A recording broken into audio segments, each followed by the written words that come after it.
Hallelujah. ස්වාමීන් වහන්සේට ප්‍රශංසා වේවා. බොහෝ දින ගණනාවකට පසුව නැවත අපට ස්වාමීන් වහන්සේගේ ගෘහය තුල එක් වෙලා ස්වාමීන් වහන්සේට නමස්කාර කරන්න, ස්වාමීන් වහන්සේට ප්‍රශංසා කරන්න අපට අවස්ථාව ලැබිලා තිබෙනවා. හලෙලූයා.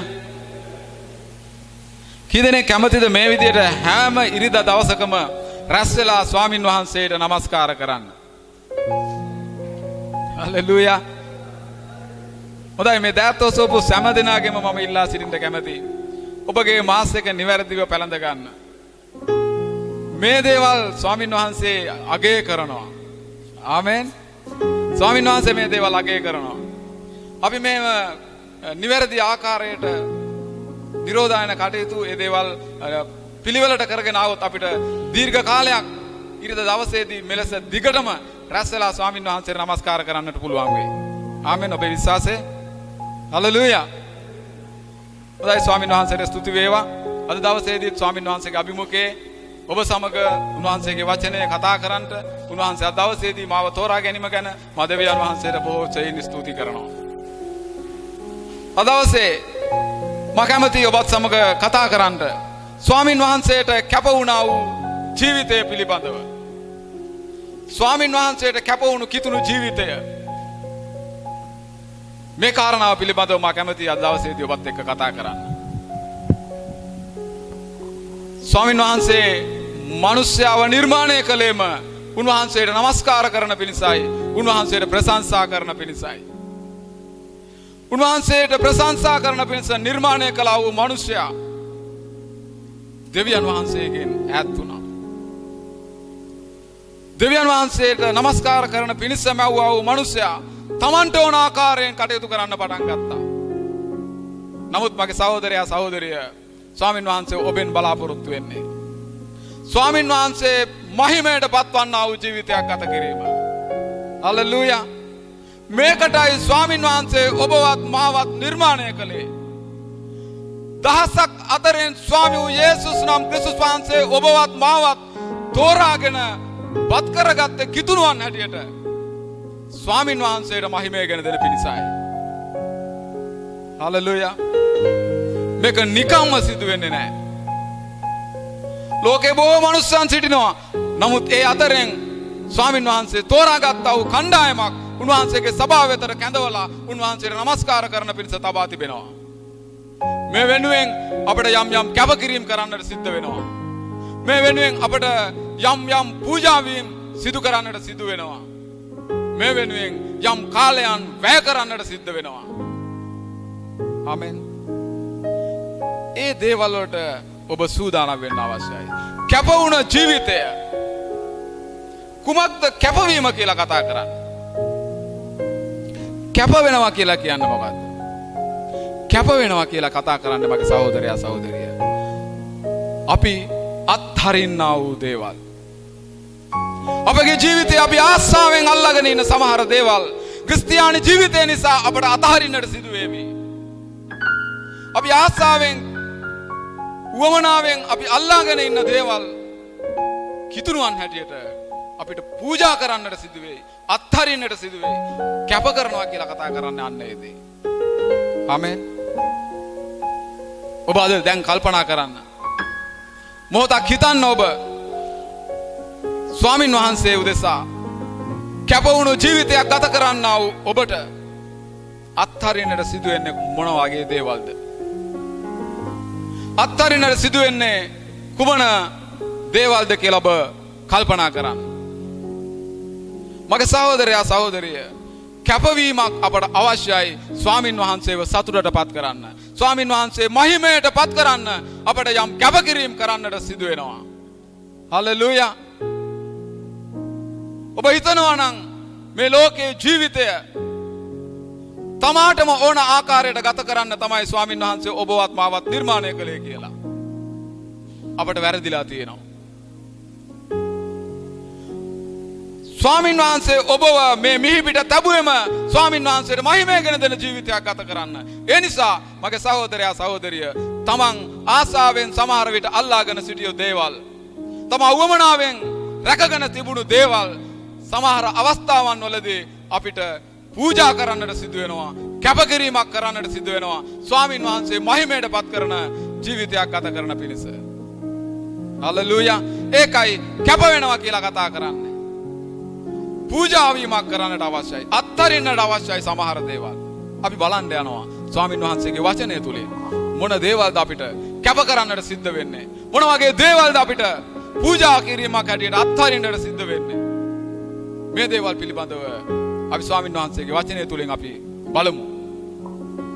උන්වහන්සේගේ වචනය තුල අපි බලන්න යනවා එක පේතෘස් පොතේ 4 වෙනි පරිච්ඡේදයේ 1 වෙනි පදයේ පටන් 6 වෙනි පදයේ දක්වා තියෙන කොටස.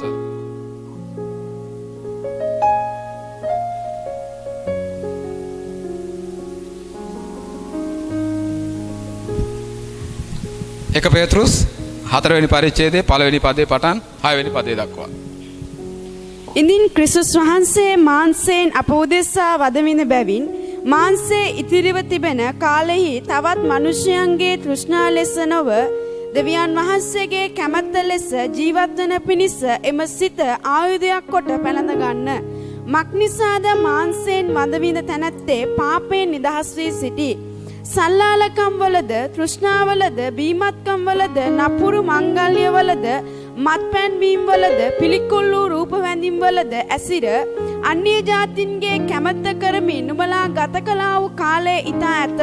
ඔවුන් සමග එම අනාචාර බහුලත්වයට නුඹලා නොයන බැවින් ඔහු ඊට පුදුම වූ නුඹලාට අපහාස කරති.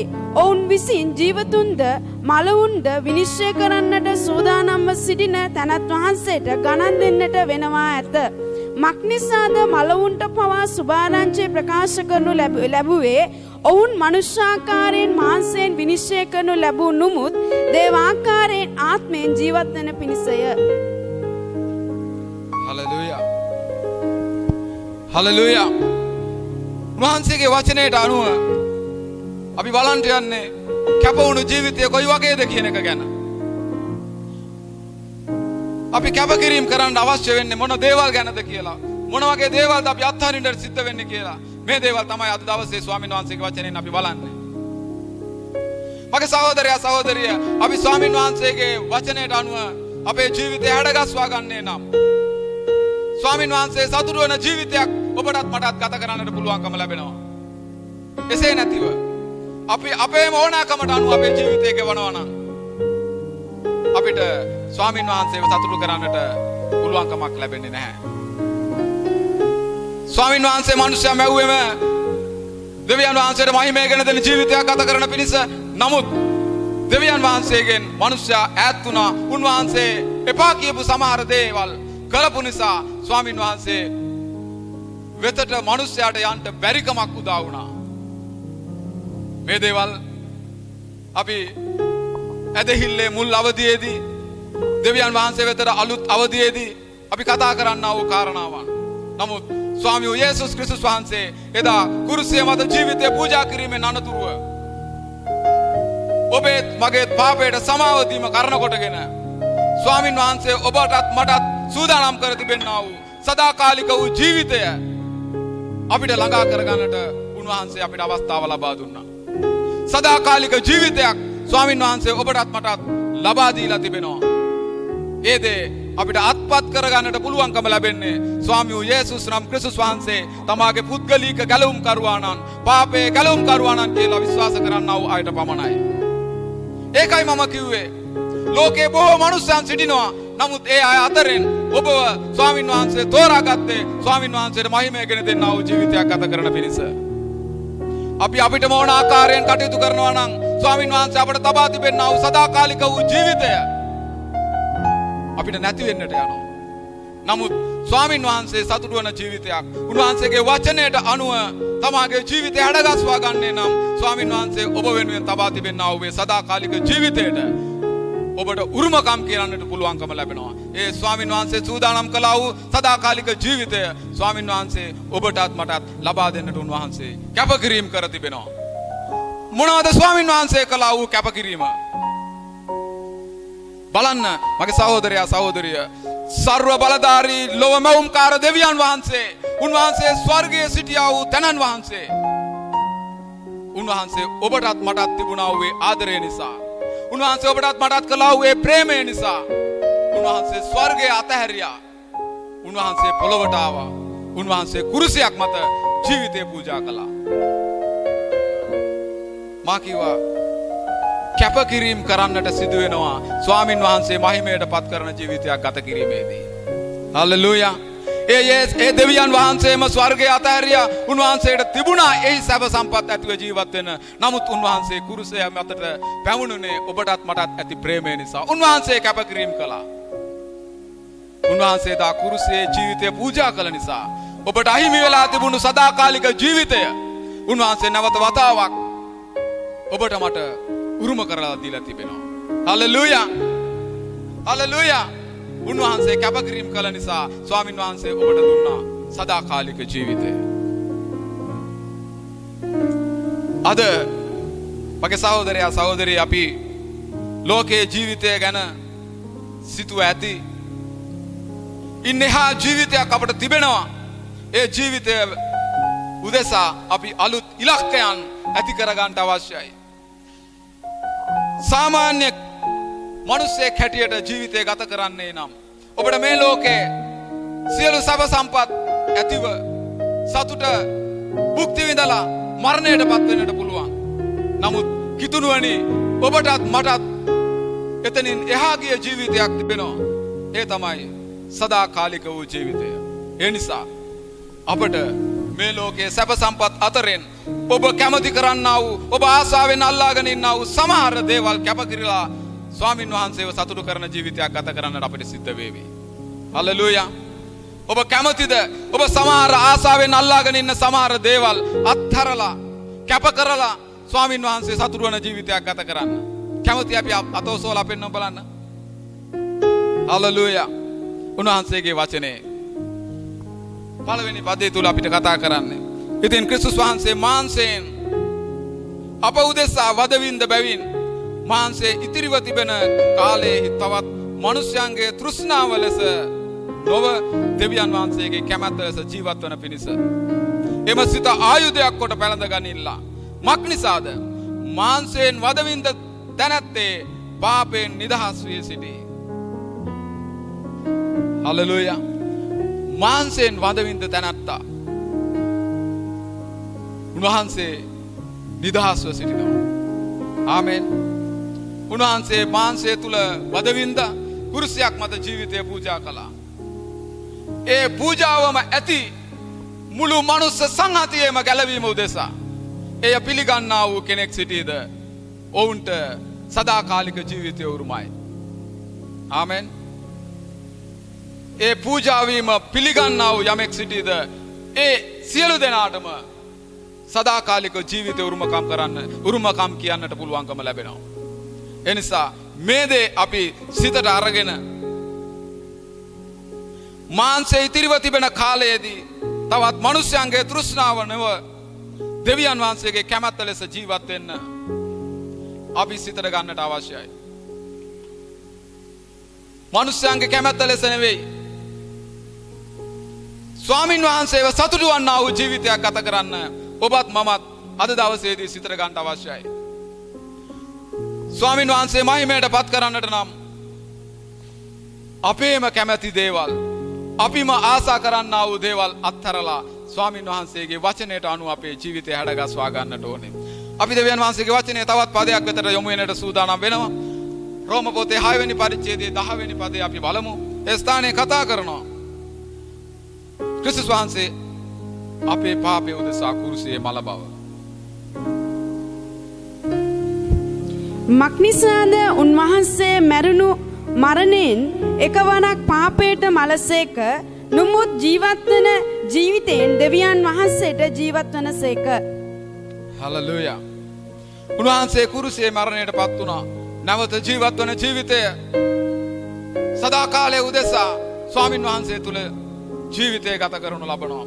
අද මගේ සහෝදරයා සහෝදරිය ඔබ යේසුස් නම් ක්‍රිස්තුස් වහන්සේ ඔබේ පාපේ ගැලවුම් කාර්යයට පිළි අරගත්තා වූ කෙනෙක් නිසා මින් ඉදිරියට ඔබගේ ජීවිතයේදී තවත් ඔබගේ කැමැත්ත අනුව නෙවෙයි ස්වාමින් වහන්සේගේ කැමැත්ත අනුව ජීවිතය ගත කරන්න ඔබ තීරණය කරන්න.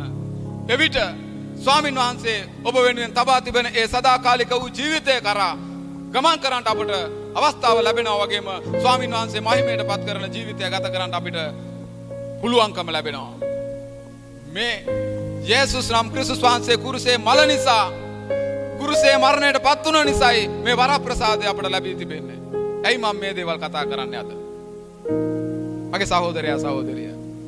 ස්වාමින් වහන්සේ වෙතට අලුත් ස්වාමින් වහන්සේව පිළි අරගත්තා වූ මුල් අවදියේ සිටින්නා වූ කණ්ඩායම් අපි අතරේ සිටිනවා.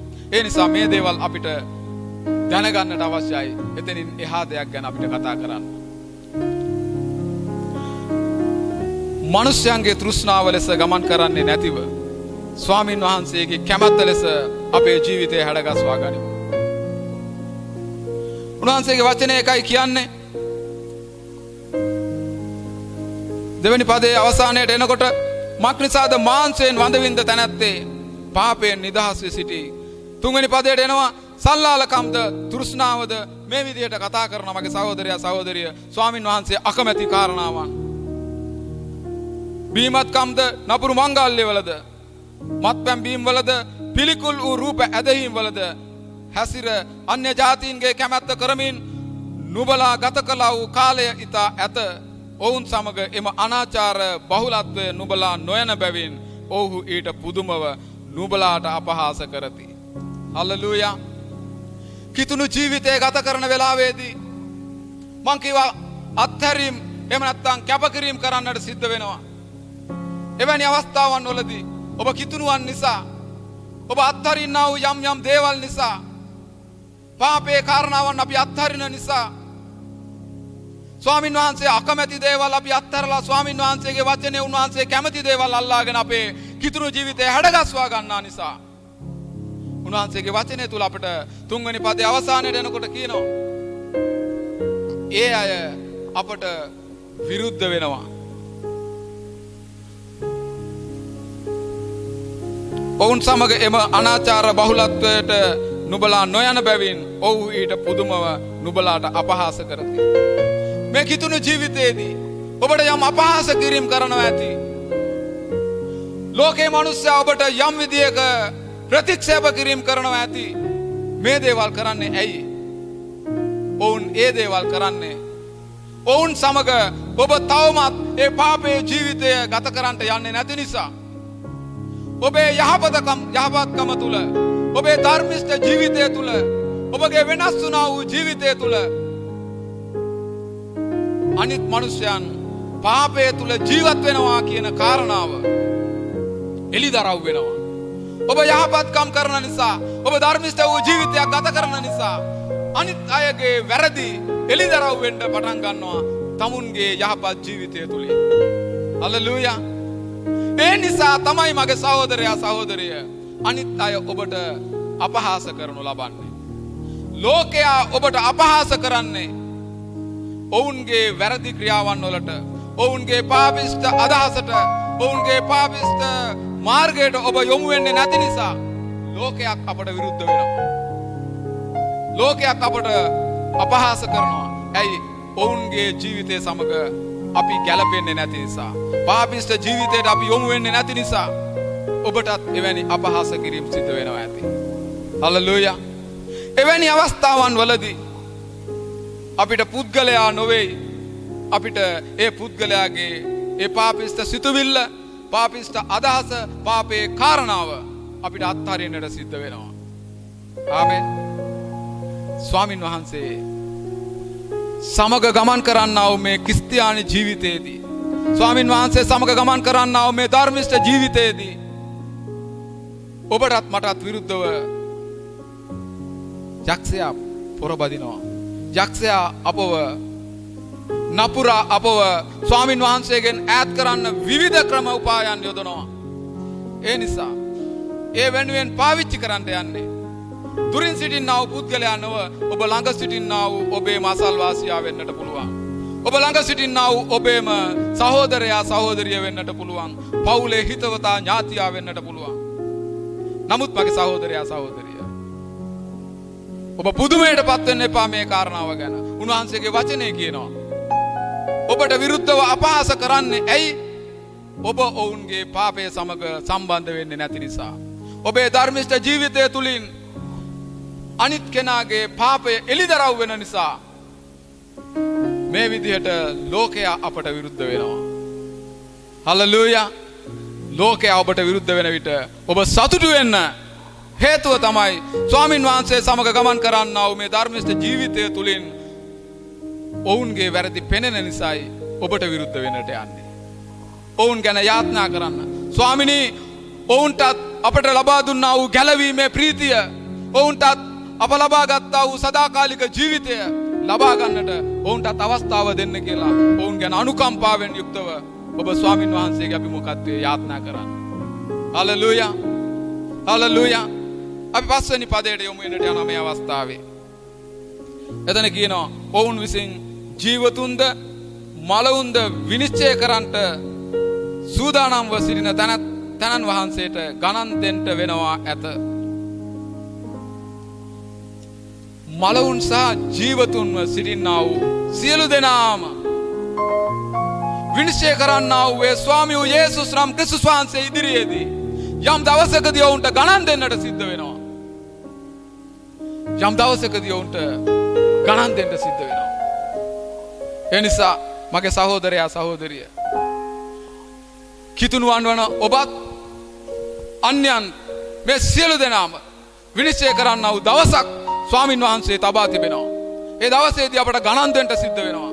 ඒ නිසා කිතුණුවනි, මම ඔබට කතා කරනවාද ඔබේ ජීවිතේ ස්වාමින් වහන්සේ අකමැති කාරණාවන් ඔබ අත්හරින්න, ස්වාමින් වහන්සේ අකමැති දේ අත්හැරලා ස්වාමින් වහන්සේ කැමති දේ කරමින් ස්වාමින් වහන්සේ මහිමයට පත්වන්නා වූ ජීවිතයක් ගත කරන්න සූදානම් වෙන්න. ඒකයි ස්වාමින් වහන්සේ ඔබගෙනුත් මගෙනුත් බලාපොරොත්තු වුණේ. ඒ නිසාමයි ස්වාමී යේසුස් නම් ක්‍රිස්තුස් වහන්සේ ස්වර්ගයේ අතහැරලා මේ පොළොවට ආවේ. කුරුසිය මත ජීවිතය පූජා කළේ මේ කාරණාව නිසා. උන්වහන්සේ එවැනි කැපකිරීම කරලා උන්වහන්සේ ඔබව සභාවට තෝරාගත්තේ, ඔබව කිතුණුවන් හැටියට තෝරාගත්තේ ස්වාමින් වහන්සේ සතුටු වන ජීවිතයක් ගත කරන්න. එහෙනම් මගේ සහෝදරයා සහෝදරිය, අපට තිබෙනවා අපි කැමති සමහර දේවල් අත්හැරලා, අපි කැමති සමහර දේවල් කැපකිරීම කරලා, පූජා කිරීම කරලා ස්වාමින් වහන්සේ සතුටු වන ජීවිතයක් ගත කරන්නට වේවි. උන්වහන්සේගේ වචනය තුල අපට තියෙනවා මේක තමයි අපට තිබෙනා වූ සේවය කියලා. රෝම පොතේ 12 වෙනි පරිච්ඡේදයේ 1 වෙනි පදය අපි බලමු.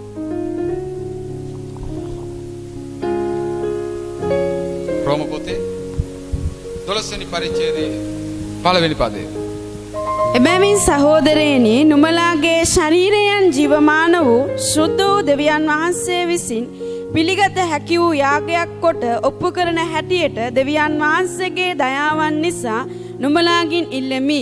එය නුඹලාගේ ආත්මික සේවය වේ. හලෙලූයා. මේක තමයි අපේ ආත්මික සේවය කියලා කතා කරනවා. ස්වාමින් වහන්සේ සතුටු වෙන ජීවිතයක් ගත කරන එක.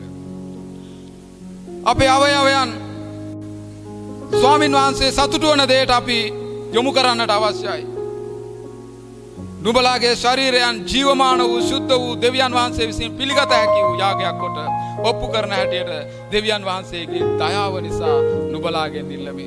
ඉතින් අනතුරුව කියනවා එය නුඹලාගේ ආත්මික සේවය වේ. නුඹලා මේ ලෝකේ ආකාරයට සමාන නොවි දෙවියන් වහන්සේගේ කැමැත්ත එනම් යහපත් වූ පිළිගත යුතු සම්පූර්ණ වූ දේ කුමක්ද කියා දැනගන්නා පිණිස සිත අලුත් කර ගැනීමෙන් අන්‍යාකාරයත්වෝ වෙයල්ලා. මේ ආකාර වශයෙන් ස්වාමින් වහන්සේ කතා කරනවා. අන්‍ය ආකාරයත් වෙන්න, ලෝකයෙන් වෙන්නුනා වූ ජීවිතයක් ගත කරන්න. මේක තමයි අපේ ආත්මික සේවය කියලා කතා කරනවා. කුමක්ද? ජීවමාන යාගයක් හැටියට. ජීවමාන යාගයක් හැටියට ඔබ ඔප්පු කරන්න. හලෙලූයා. හලෙලූයා. ජීවමාන යාගයක් හැටියට ඔප්පු කරන්න. යාගයක් ඔප්පු කරනවා කියනකොට අපේ සිතට නැගෙන්නේ මරණය. යාග කරනවා, සතුන්ව පූජා කරනවා. අපි දකිනවා පරණ කිවිසුම තුල දෙවියන් වහන්සේට පූජා කළා වූ සතුන් සිටියා. සත්ව පූජාව තුළින් ස්වාමින් වහන්සේ මිනිස්යාව පිළිගත්තේ. මිනිස්යාගේ පාපය වෙනුවෙන් පූජා කළ යුතු සත්වයන් ස්වාමින් වහන්සේ තීරණය කරලා තිබ්බා. පූජා වීම, එහෙම නැත්නම් මෙතන කතා කරන ආකාරයට යාග කිරීම අපේ මනසට අපේ කල්පනාවට එන්නේ යාගයක් කියනකොට එතන මරණයක් සිද්ධ වෙනවයි කියලා. නමුත් මගේ සහෝදරයා සහෝදරිය මේ ස්ථානයේ ස්වාමින් වහන්සේගේ වචනය තුල අපට කියනවා. ස්වාමින් වහන්සේ සතුටු වන ජීවිතයක් ගත කිරීම තමයි අපේ ආත්මික සේවය කියනවා. ජීවමාන වූ යාගයක් හැටියට ඔබ ඔප්පු කරගන්නා පිණිස තමයි ස්වාමින් වහන්සේ කුරුසේ ජීවිතේ පූජා කළේ කියලා උන්වහන්සේගේ වචනය තුල කතා කරනවා. හල්ලෙලූයා. ජීවමාන වූ යාගයක් හැටියට ඔප්පු කරගන්නා හැටියට මේක අපිට තනියෙන් කරන්න පුළුවන් කමක් ලැබුණේ නැහැ. මනුෂ්‍යයා පාපිෂ්ඨව සිටියා, දෙවියන් වහන්සේ ධර්මිෂ්ඨයි. ඒ නිසා අපිට මේ දේ තනිව කරන්න බැරි වුණු තැනදී උන්වහන්සේ මේ ලෝකයට ඇවිල්ලා උන්වහන්සේම තීරණය කළා මට මේ සෙනග ජීවමාන යාගයක් හැටියට ඔප්පු කරගන්නට අවශ්‍යයි කියලා. ඒ නිසායි ස්වාමින් වහන්සේ ජීවිතය පූජා කළේ. අද ඔබේත් මගේ ආත්මික සේවය කියලා ස්වාමින් වහන්සේගේ වචනේ තුල කතා කරන්නේ ජීවමාන යාගයක් හැටියට අපේ ජීවිතය ඔප්පු කිරීම. අපේ ජීවිතය ජීවමාන යාගයක් හැටියට ඔප්පු කිරීම. හල්ලෙලූයා. අද අපි ඉරිදා දවසේ ස්වාමින් වහන්සේගේ අභිමුඛත්වයේ රැස් වෙලා සිටිනවා. නමුත් මගේ සහෝදරයා සහෝදරිය ඉරිදා දවසේ අපි එක් වෙන මේ අවස්ථාව විතරක් නොවේ ස්වාමින් වහන්සේ සතුටු වෙන ජීවිතය. ඔබේ ජීවිතයේ සියලු කාරණාවන් වලදී ස්වාමින් වහන්සේ මහිමයට පත් කරන, ස්වාමින් වහන්සේ ප්‍රශංසාවට පත් කරන ජීවිතය ගත කරන්නේ නම් ඒක තමයි ස්වාමින් වහන්සේ ඔබෙන් බලාපොරොත්තු වෙන්නේ. ඒ නිසා තමයි ස්වාමින් වහන්සේ කුරුසේ ජීවිතේ පූජා කළේ. එහෙම නැත්නම් ඉරිදා දවසේ පමණක් ඇවිල්ලා මේ নমස්කාර කරලා යන මේ සෙනග වෙනුවෙන් මේ ඉරිදා දවසේ নমස්කාරය පමණක් ලබා ගන්නට නෙවෙයි ස්වාමින් වහන්සේගේ අරමුණ උනේ. හල්ලෙලූයා. ඉරිදා දවසේ කරන নমස්කාරය පමණක් නොවේ ස්වාමින් වහන්සේ ඔබෙන් බලාපොරොත්තු වෙන්නේ. උන්වහන්සේ ස්වර්ගයේ සම්පූර්ණ ජීවිතය අතහැරලා මේ පොළොවට ආවේ ඔබව ජීවමාන යාගයක් හැටියට ඔප්පු කරගන්නා පිණිසයි. මේ කෙටි කාලීන ජීවිතේ මේ ගත කරන්නා වූ මිහිපිට ජීවිතයේ පමණක්ම නෙවෙයි ස්වාමින් වහන්සේ ඔබෙන් බලාපොරොත්තු වෙන්නේ. සදා කාලයේදී ස්වාමින් වහන්සේව මහිමයට පත් කරන ජීවිතය ගත කිරීම. සදා කාලයටම ස්වාමින් වහන්සේට ජීවමාන යාගයක් හැටියට ඔබ ඔප්පු කර ගැනීම තමයි ස්වාමින් වහන්සේගේ අරමුණ උනේ. හල්ලෙලූයා. සදා කාලයට සදා කාලයට පහුගිය කාලේ මිනිස්සු කතා කරා මරණය පිළිබඳව. අපිට අසන්ට ලැබෙනවා තවමත් මේ වසංගතය සමග මරණය පිළිබඳව. නමුත් මගේ සහෝදරයා සහෝදරිය මිනිස්සු කතා කරන්නේ උපතක් සහ විපතක් ගැන. උපදීම සහ මරණය පිළිබඳව. ඒක ලෝකයේ මිනිස්යාට සීමා වුණු ජීවිතය. ආමෙන්. ඒක කිතුණුවන් නොවන යේසුස් රාම් ක්‍රිස්තුස් වහන්සේ හඳුනන්නේ නැති කණ්ඩායමගේ ජීවිතය ගැන කතා කරද්දී ඔවුන් කතා කරන්නේ උපත සහ මරණය පිළිබඳව. නමුත් ඔබ විශ්වාස කරන්න කිතුණුවන් හැටියට ඔබටත් මටත් සදාකාලික වූ ජීවිතයක් තිබෙනවා. මරණයෙන් මතු ජීවිතයක් ඔබට සහ මට තිබෙනවා. ඒ ජීවිතය උදෙසා ඔබ කැපකිරීම කරන්න අද දවසේදී. ඒ ජීවිතය උදෙසා මේ කෙටි කාලීන ජීවිතේ කැපකිරීම කරන්න සදාකාල ජීවිතයක් ඔබටත් මටත් තිබෙනවා. ස්වාමින් වහන්සේ ඔබෙන් මගෙන් බලාපොරොත්තු වෙන්නේ අන්න ඒ සදාකාලික ජීවිතය තුලදී ස්වාමින් වහන්සේ මහිමයට පත් කරන ජීවිතයක් ගත කිරීම. හල්ලෙලූයා. මේ කෙටි කාලය ගැන විතරක් නෙවෙයි කිතුණුවන් වන ඔබට මට අපි හැම දෙනාටම තිබෙනවා සදාකාලික ජීවිතයක්. අන්න ඒ සදාකාලය උදෙසා වැඩ කරන්න. සදාකාලය උදෙසා වැඩ කරන්න. ස්වාමින් වහන්සේ ඔබෙන් බලාපොරොත්තු වෙන්නේ අන්නේදී. ජීවමාන යාගයක් හැටියට මරණයෙන් පස්සේ එතනින් අවසానයි කියන පූජාවක් නෙවෙයි ස්වාමින් වහන්සේ බලාපොරොත්තු වෙන්නේ. ස්වාමින් වහන්සේගේ බලාපොරොත්තුව මරණයෙන් මතුත් මරණයෙන් පසුවත් සදාකාලික ජීවිතය. හල්ලෙලූයා. මොකක්ද මේ පාස්ටර් මේ කියන කතාව? මරණයෙන් මතුත් සදාකාලික ජීවිතය. ඔබ අපි දන්නවා ස්වාමී වූ යේසුස් ක්‍රිස්තුස් වහන්සේ පිළිගැනීම කරන කොටගෙන මරණයටපත් වුණා වූ ඒ ආත්මයට ස්වාමීන් වහන්සේ පිළිගැනීම කරන කොටගෙන සදාකාලික ජීවිතය උරුම වෙනවා. ඒ ආත්මය මරණයටපත් වෙන්නේ නැහැ. මනුෂ්‍යයාගෙන් ශරීරය වෙන් වෙනකොට මනුෂ්‍යයා තුලින් ආත්මය වෙන් වෙලා ගමන් කරනකොට අපි කියනවා මරණය කියලා. නමුත් මගේ සහෝදරයා සහෝදරිය ඔබේ ආත්මය මරණයටපත් වෙන්නේ නැහැ. මනුෂ්‍යයා මල නමුත් ජීවත් වන්නේ. හලෙලූයා. ස්වාමින් වහන්සේ පිළිගන්නා වූ අයට කියනවා. ස්වාමී වූ යේසුස් ක්‍රිස්තුස් වහන්සේ පිළිගන්නා වූ කෙනා මල නමුත් ජීවත් වෙනවා. මිහිපිට මරණය අපි හැම දෙනාටම පොදු වූ දෙයක්. ඇයි ඒ දේ? ස්වාමින් වහන්සේගේ වචනේ කිව්වා උන්වහන්සේ. පාපයේ කුලිය මරණය. පාපයේ කුලිය මරණය. එදා පව් කළ නිසා මනුෂ්‍ය සංහතියටම පාපය බිහි වුණා. නමුත් ස්වාමී වූ යේසුස් ක්‍රිස්තුස් වහන්සේගේ පූජා වීම කරන කොටගෙන උන්වහන්සේගේ පූජාව පිළිගන්නා වූ ඔබත් මමත් අපි හැම දෙනාටම උන්වහන්සේ සදාකාලික ජීවනය ලබා දී තිබෙනවා. ඒ නිසා කිතුණුවන්ට අපට කියනවා මල නමුත් ජීවත් වෙනවා. හලෙලූයා. සදාකාලික ජීවිතය. සදාකාලයටම ස්වාමින් වහන්සේ මහිමයට පත් කරන ජීවිතයක් ගත කිරීම. ජීවමාන වූ යාගයක් හැටියට අපේ ජීවිතය ඔප්පු කිරීම තමයි ස්වාමින් වහන්සේ බලාපොරොත්තු වෙන්නේ. මේක අපිට තනිව කරන්න බැරි තැනදී ස්වාමින් වහන්සේ පොළොවට ආවේ. දැන් අපට පුළුවන්කම තිබෙනවා සදාකාලික ජීවිතය තුළින් ස්වාමින් වහන්සේව ප්‍රසන්න කරන්න, ස්වාමින් වහන්සේව සතුටටපත් කරන්න, උන්වහන්සේට මහිමය ගෙන දෙන ජීවිතයක් ගත කරන්න. ඒ උදෙසා අපි කැපකිරීම කරමු. ඒ උදෙසා අපි වෙහෙසව කටයුතු කරමු. උන්වහන්සේගේ වචනේ පේතෘස් පොත තුල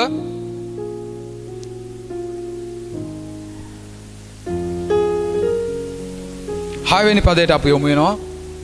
මක්නිසාද මලවුන්ට පවා සුභාරංචිය ප්‍රකාශ කරනු ලැබුවේ ඔවුන් මනුෂ්‍යාකාරයෙන් මාංශයෙන් විනිශ්චය කරනු ලැබූ නමුත් දේවාකාරයෙන් ආත්මයෙන් ජීවත් වන පිණිසය. හලෙලූයා. මෙන්න මං කියපු කාරණාව. මාංශයට මරණයට පත් වුණාට එතන කියනවා මලවුන්ට පවා සුභාරංචිය ප්‍රකාශ කරනු ලැබුවේ ඔවුන් මනුෂ්‍යාකාරයෙන් මාංශයෙන් විනිශ්චය කරනු ලැබූ නමුත් දේවාකාරයෙන් ආත්මයෙන් ජීවත් වන පිණිසය. හලෙලූයා. මාංශාකාරයේ මරණයක් ඔබටත් මටත් තිබෙනවා. නමුත් ආත්මාකාරයෙන් ආත්මයෙන් අපි සලකා බැලීමේදී ආත්මයෙන් ස්වාමින් වහන්සේ තුල අපිට සදාකාලික ජීවිතය උරුම වෙලා තිබෙනවා. මෙන්න මේ දේ උදෙසා අපි කැපකිරීම කරමු. සදාකාලයේ උදෙසා කැපකිරීම කරන්නා වූ ඔබත් මමත් අන්‍යාකාර ඇත්තෙක් හැටියට ලෝකයෙන් වෙන්නුණා වූ ජීවිතයක් ගත කරන්න අවශ්‍යයි. ලෝකයේ ආකාරයේ ජීවිතයක් ගත කරන්නේ නම් ඔබටත් මටත් පුළුවන්කමක් ලැබෙන්නේ නැහැ ස්වාමින් වහන්සේව සතුටු කරන්න. ඔබටත් මටත් පුළුවන්කමක් ලැබෙන්නේ නැහැ ස්වාමින් වහන්සේ මහිමයටපත් කරන ජීවිතයක් ගත කරන්න. ඇයි? ලෝකයේ මිනිසයා පාපය තුල ජීවත් වෙන්නේ. ඔහුගේ නිරන්තර ඇදීම තිබෙන්නේ පාපයට. ඔහු නිරතුරුවම යොමු වෙන්නේ පාපයේ කාරණාවන් වලට. නමුත් ස්වාමින් වහන්සේ තුල ඔබටත් මටත් ගැලවීම දුන්නා වූ යේසුස් නම් ක්‍රිස්තුස් වහන්සේ තුල අපේ පොරබැදීම ස්වාමින් වහන්සේ මහිමයටපත් කරන්නා වූ ජීවිතයක් ගත කරන පිණිසයි. ඒ උදෙසා අපි කැපකිරීම කරමු. ඒ උදෙසා අපි වැඩ කරමු. උන්වහන්සේගේ වචනය තුළින් අපි තවත් කාරණාවක් අපි බලන්ට යනවා.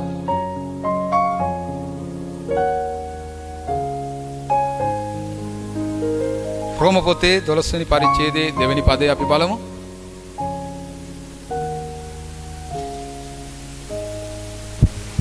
නුඹලා මේ ලෝකයේ ආකාරයට සමාන නොවි දෙවියන් වහන්සේගේ කැමැත්තේ නම් යහපත් වූ පිළිගත යුතු සම්පූර්ණ වූ දේ කුමක්ද කියා දැනගන්නා පිණිස සිත අලුත් කර ගැනීමේ අන්‍යාකාරෝ ඇත්තෝ වෙන්න. මෙන්න මගේ සහෝදරයා සහෝදරිය අපිට කතා කරනවා. ලෝකයේ ආකාරයට සමාන නොවි ජීවත් වන පිණිස සිත අලුත් කර ගන්නට අවශ්‍යයි කියලා. හලෙලූයා. හලෙලූයා. හලෙලූයා. අපේ සිත අලුත් කර ගන්නට ඕනේ. අපේ සිත අලුත් කර ගැනීම තුලින් තමයි අපට පුළුවන්කම ලැබෙන්නේ ස්වාමින් වහන්සේ මහිමයටපත් කරන්න. එහෙම නැත්නම් ස්වාමින් වහන්සේ සතුටටපත් කරන ජීවිතයක් ගත කරන්න පුළුවන් වෙන්නේ. සිත අලුත් කර ගැනීම තුල. මෙන්න මේ සිත අලුත් කරගත්තේ නැතිනම් මමත් ලෝකයේ මිනිස්සයත් එක හා සමානයි. ඔබත් ලෝකයේ මිනිස්සයත් එක හා සමානයි. සිත අලුත් කරගන්නට අවශ්‍යයි. ස්වාමී වූ යේසුස් ක්‍රිස්තුස් වහන්සේ පිළිගැනීම තුළ ඔබට පාපයට සමාව ලැබෙනවා කියන මේ කාරණාව ඇදහිල්ලෙන් ඔබ බාර ගන්නට අවශ්‍යයි. ස්වාමින් වහන්සේ තුළ ඇදහිල්ලෙන් අපි කටයුතු කරන්නට අවශ්‍යයි. හලෙලූයා.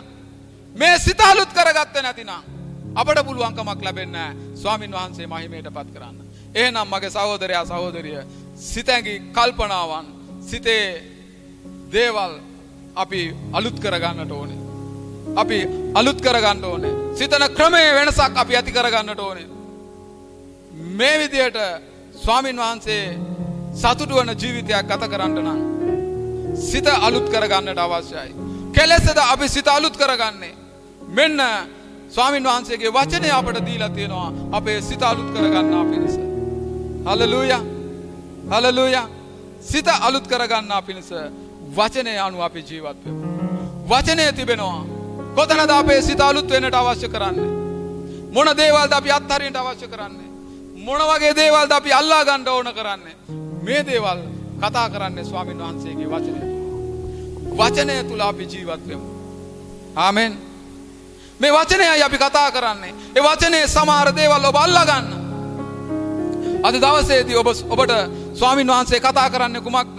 ඔබේ ජීවිතේ වෙනස් විය යුතු තැනක් ඔබට මඟ පෙන්වනවද? ආත්මයන් වහන්සේ ඔබට කතා කරනවද? සිත අලුත් කර ගැනීම තුල ඔබේ සිත අලුත් වෙලා නැති පරණ පුරුදු අබ්බැහිතාවයන් ඔබ තුල තිබෙනවද? ඒ දේවල් ඔබට ආත්මයන් වහන්සේ මතක් කරන විට ඔබ ස්වාමින් වහන්සේගෙන් සමාව ඉල්ලලා ඒ දේවල් අත්හරින්න, සිත අලුත් කරගන්න. අත්හල යුතු දේ අත්හරින්න, අල්ලාගත යුතු දේ අල්ලා ගන්න. ස්වාමින් වහන්සේගේ වචනේ අපි බලපු කොටසේ පේතෘස් පොතේ 4 වෙනි පරිච්ඡේදයේ විවිධාකාර වූ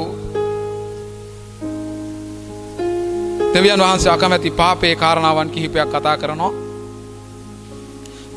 මාංශයෙන් එතන කියන 3 වෙනි පදේ සල්ලාලකම් වලද, තෘෂ්ණාවලද, බීමත්කම් වලද, නපුරු මංගල්‍ය වලද, මත්පැන් බීම් වලද, පිළිකුල් වූ රූප ඇදහිම් වලද හැසිර අන්‍ය ජාතීන්ගේ කැමැත්ත කරමින් නුඹලා ගත කළා වූ කාලය ඉතා ඇත. මෙතෙක් ඔබේ ජීවිතය ස්වාමින් වහන්සේ අකමැති කාරණාවන් තුල ගමන් කළාද? ස්වාමින් වහන්සේ අකමැති දේවල් තුල අකමැති දේවල් ඔබ අල්ලාගෙන හිටියද? ඒ දේවල් අත්හරින්න. මෙතෙක් ආවනම් ඒ වගේ උන්වහන්සේ අකමැති, උන්වහන්සේ අප්‍රසන්න කරන, උන්වහන්සේ එපා කියන්නා වූ දේවල් ඔබ අල්ලාගෙන ආවනම් ඔබේ ආසාව නිසා, ඔබ අල්ලාගෙන ආවනම් ඔබේ කැමැත්ත නිසා මේ දේවල් තමයි අපි අත්හරින්න අවශ්‍ය කරන්නේ. මේ දේවල් තමයි අපි යාගයන් හැටියට අතහරින්න අවශ්‍ය කරන්නේ. අත්හල යුතු දේ තමයි කැපකිරීම කියලා කතා කරන්නේ. හලෙලූයා. හලෙලූයා. අත්හරින්න අවශ්‍ය කරන්නා වූ දේ තමයි කැපකිරීම. ඔබ ස්වාමින් වහන්සේ ප්‍රසන්න කරන ජීවිතයක් ගත කරන පිණිස, ස්වාමින් වහන්සේ මහිමයට පත්වන්නා වූ ජීවිතයක් ගත කරන පිණිස ඔබට අත්හරින්නට අවශ්‍ය දේවල් ආත්මයන් වහන්සේ ඔබට මතක් කරાવી නම් ඒ දේවල් ඔබ අත්හරින්න. මෙන්න මේ දේවල් ඔබේම ආසාවෙන් අල්ලාගෙන ආවනම්, ඔබේම කැමැත්ත අනුව අල්ලාගෙන ආවනම් මේ දේවල් අත්හරින්න. ඒක තමයි කැපකිරීම. හලෙලූයා. මං කිව්ව ආරම්භයේදී ඔබට මම කතා කරන්න යන්නේ ස්වාමින් වහන්සේට කැප වුණා වූ ජීවිතය කියලා. ස්වාමින් වහන්සේට කැප වුණා කියලා කියන්නේ ඔබේම ජීවිතයේ ඔබේ ආසාව පරිදි, ඔබගේ කැමැත්ත පරිදි ඔබ අල්ලාගෙන තිබුණු දේවල් අත්හැරලා ස්වාමින් වහන්සේ වෙතට පැමිණීම තමයි කැපවීම කියලා කතා කරන්නේ. හලෙලූයා. මෙන්න මේ කැපකිරීම කරන්නට අද දවසේ ඔබ සූදානම් නම් ස්වාමින් වහන්සේ ඔබත් එක්ක ඉඳලා ඉතිරි සදාකාලික ජීවිතය තුලදී ස්වාමින් වහන්සේ ප්‍රසන්න වන, ස්වාමින් වහන්සේ මහිමයට පත් කරන්නා වූ, ස්වාමින් වහන්සේ සතුටු වන්නා වූ ජීවිතයක් ගත කරන පිණිස ඔබටත් මටත් උන්වහන්සේ දිගින් දිගටම මඟ පෙන්වන්නට සූදානමින් සිටිනවා. හලෙලූයා. හලෙලූයා. ස්වාමින් වහන්සේගේ වචනය තුල අපි අත්හල දේ අත්හරින්න, අල්ලාගත යුතු දේවල් අල්ලා ගන්න. අපි අවසන් කරන්නට යනවා උන්වහන්සේගේ වචනේ අපි බලුවා වූ ආකාරයට 6 වෙනි පදයේ කියන්නේ සුභාරංචිය දේශනා කරනු ලැබුවේ ඔවුන්ගේ පාපය මේ ජීවිතය තුල විනිශ්චය කරන්නා වූ ඒ විනිශ්චයකරුවාණන් ඉදිරියේ ගණන් දෙන්න තිබෙන නිසා. හලෙලූයා. මතකයේ තියාගන්න. මරණයටපත් වුණා වූ අයට විතරක් නෙවෙයි, මලවුන් අතර හිටියා වූ අයට විතරක් නෙවෙයි, ස්වාමී වූ යේසුස් වහන්සේ තුල මිහිපිට ජීවත්ව සිටිනා වූ ඔබ අපි කිතුණුවන් වන අපි හැමදෙනාටම විනිශ්චය දවසේදී ස්වාමින් වහන්සේට ගණන් දෙන්නට තිබෙනවා. ඔබ කළ දෙයට ඔබට ගණන් දෙන්න තිබෙනවා ස්වාමින් වහන්සේ ඉදිරියේ. මේ දේ ඔබේ මතකයට ගන්න. මේ දේ ඔබේ අවධානයට ඔබ යොමු කරගන්න. අපි කරන කියන දේ වෙනුවෙන් ස්වාමින් වහන්සේ ඉදිරියේ යම් දවසක අපට ගණන් දෙන්න තිබෙනවා. ඒ දේ නිසා අත්හරින්න අවශ්‍ය දේ අත්හරින්න. කැප කළ යුතු දේවල් කැප කරන්න. වැරදි ජීවිතය ගත කළා නම් ඒ දේවල් අත්හරින්න. හේතුව තමයි ස්වාමින් වහන්සේ ඉදිරියේ ඔබටත් මටත් යම් දවසකදී ගණන් දීමක් කරන්න තිබෙනවා. එනිසා මගේ සහෝදරයා සහෝදරිය කිතුණුවනි ඔබ හැමදෙනාම මේ විනිශ්චයේදී ඒ ගණන් දීමට සුදුසුන් ගණන් දෙන්නට සිදුවෙන නිසා මේ දේවල් වලදී අපි පරිස්සම් වෙන්නට අවශ්‍යයි. හේතුව තමයි ස්වාමින් වහන්සේ ඔබව නිර්මාණය කළේ ස්වාමින් වහන්සේට මහිමය ගෙන දෙන ජීවිතයක් ගත කරන්න. ඒක තමයි උන්වහන්සේගේ ආසාව, ඒක තමයි උන්වහන්සේගේ අපේක්ෂාව සහ උවමනාව. ඒ නිසාමයි උන්වහන්සේ කැපකිරීම කළේ. ඒ නිසාමයි උන්වහන්සේ ස්වර්ගය අතහැරලා මේ පොළොවට ආවේ. උන්වහන්සේ ඊතරම් කැපකිරීම කරලා අපට අපෙන් ගිලිහි ගියා වූ සදාකාලික ජීවිතය නැවත උන්වහන්සේ ලබා දෙන්න උන්වහන්සේ කැපකිරීම කළා නම් අද ඔබටත් මටත් පුළුවන්කම ලැබෙන්නට ඕනේ, පුළුවන්කම තියෙන්නට ඕනේ. අපි ආස කරන දේවල් අත්හැරලා ස්වාමින් වහන්සේ ප්‍රසන්න වන ජීවිතයක් ගත කරන්න, ස්වාමින් වහන්සේ සතුටට පත්වන ජීවිතයක් ගත කරන්න අපි අද දවසේදී සිතට ගමු. මේ දේවල් ස්වාමින් වහන්සේ අකමැති කියන දේවල් අත්හැරලා උන්වහන්සේ කැමති දේවල් පමණක් අල්ලාගෙන මේ කෙටි කාලීන ජීවිතය තුළ ස්වාමින් වහන්සේ මහිමයට පත් කරන ජීවිතයක් ගත කරන්නේ නම් මරණයෙන් මතු උන්වහන්සේ අපට ලබා දෙන්නා වූ සදාකාලික ජීවිතය තුළින් ස්වාමින් වහන්සේ ප්‍රශංසාවට පත් කරන්න අපට පුළුවන්කම ලැබෙනවා. අන්න එවිට ස්වාමින් වහන්සේගේ කුරුසියේ පූජා වීමේ අරමුණ උන්වහන්සේ සාර්ථක කර තිබෙනවා. හලෙලූයා. එසේ නොමැතිනම් මගේ සහෝදරයා සහෝදරිය උන්වහන්සේ කුරුසිය මත ජීවිතය පූජා කරලත් කිතුණුවන් අපිට අපි මෙතෙක් කල ජීවත් වෙලත් උන්වහන්සේ සතුටු කරන ජීවිතයක් අපට ගත කරන්න බැරි වුණා නම් උන්වහන්සේගේ කුරුසියේ මරණයේ ඒ අරමුණ සාර්ථක කරගන්නට උන්වහන්සේට බැරි වුණා නම් අනේ ස්වාමින් වහන්සේ කුරුසියේ මැරුණේ අපරාධේ. උන්වහන්සේගේ මරණයට අපි ගණන් දිය යුතුව තිබෙනවා. උන්වහන්සේගේ මරණයට අපි ගණන් දිය යුතුව තිබෙනවා. හේතුව තමයි උන්වහන්සේ මරණය ලැබුවේ ඔබටත් මටත් සදාකාලික ජීවිතයක් දීලා උන්වහන්සේට සදාකාලයටම ඔබවත් මාවත් ජීවමාන වූ යාගයක් හැටියට ඔප්පු කරගන්නා පිණිසයි. මේකයි උන්වහන්සේගේ අරමුණ. උන්වහන්සේගේ අරමුණ උදෙසා අපි වැඩ කරන්නේ.